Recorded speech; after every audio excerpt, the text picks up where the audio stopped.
I will no longer be intimate with you. That was the last thing she said before rolling over, tugging the blanket with her as if I no longer deserved warmth. Her voice wasn't cold, it was hollow, as if she was done performing the role of a wife and simply walked off stage. I didn't respond. I stared at the ceiling like it might give me a reason not to hate her. The air between us stretched thin that night, strained silence wrapped in the scent of lavender lotion and contempt. I could feel her drifting away, not emotionally, physically, like she was already somewhere else, with someone else.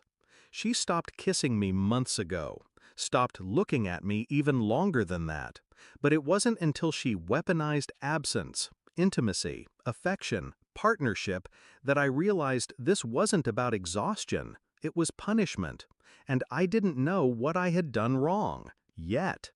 At first I blamed myself. Maybe I had become invisible in my own house. Maybe the job, the hours, the silence. I gave her the loneliness she now returned in double. I tried everything, helping with dishes, cooking her favorite meals, picking up her prescriptions before she even asked. But her eyes never softened. They hardened, like glass left out in a storm.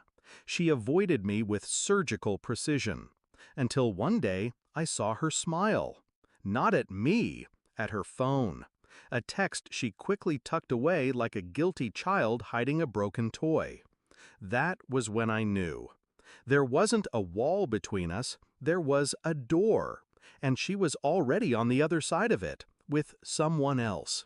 She had turned our marriage into a cage, and I had been too loyal, too trusting, too blind. So I stopped trying, stopped helping, playing the role she wanted me to die inside of, and quietly I started watching. She never noticed how much I stopped doing, how quiet I became, how empty the house felt when I was around. I watched her screen light up at 2:14 a.m., the same name, again and again, always deleted by morning, always a little too careful. She never knew I pulled the cell records, that I found out who he was, someone from her gym, a man with too many tattoos and a divorce 2 years ago. She never knew I started recording phone calls, or that I had a friend in IT retrieve deleted messages. And I never confronted her. Not yet. I smiled, I nodded, I played dumb, because timing is everything. Revenge is never loud. It waits, calmly, like me. The truth came in black and white. Phone logs, message transcripts, a shared hotel reservation under her maiden name. She thought using a different email would protect her. She forgot I built her laptop. I knew every password before she did. I waited until her birthday. A dinner, candles, wine she liked. She walked in surprised, smiled, thinking maybe I was still trying. I handed her a small white envelope. She thought it was a gift. It was. She opened it and froze. Photos, messages, screenshots, printouts, evidence. A curated gallery of betrayal. She didn't speak. Her lips parted, but nothing came out. She blinked twice, then looked at me, waiting for rage. I gave her nothing, just a long, hollow stare. "Why?" she whispered. I didn't blink. "You already answered that," I said. I didn't shout, I didn't accuse, I didn't need to. The silence did all the talking. I watched her unravel in front of me, panic, shame, disbelief, all colliding like glass dropped in slow motion. "I didn't mean," she began, but I raised one finger. Not to hush her, to end her. "I moved out this morning," I said quietly. "The lease is already signed, utilities transferred. My lawyer will be in touch." She staggered a step. What about the kids?" she choked. "I've already filed for custody, full custody." Her jaw trembled.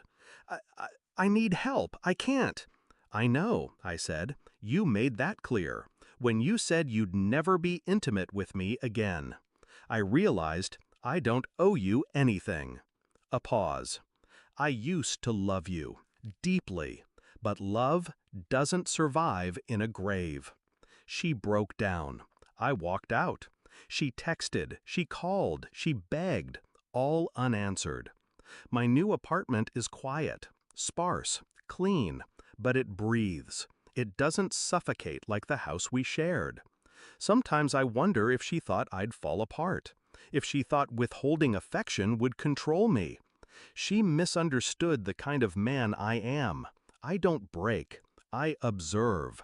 I adapt. I survive. She turned love into a weapon, so I took away her power and left her holding the blade. Now I sleep soundly, alone, but free. She wanted control, so I gave her silence.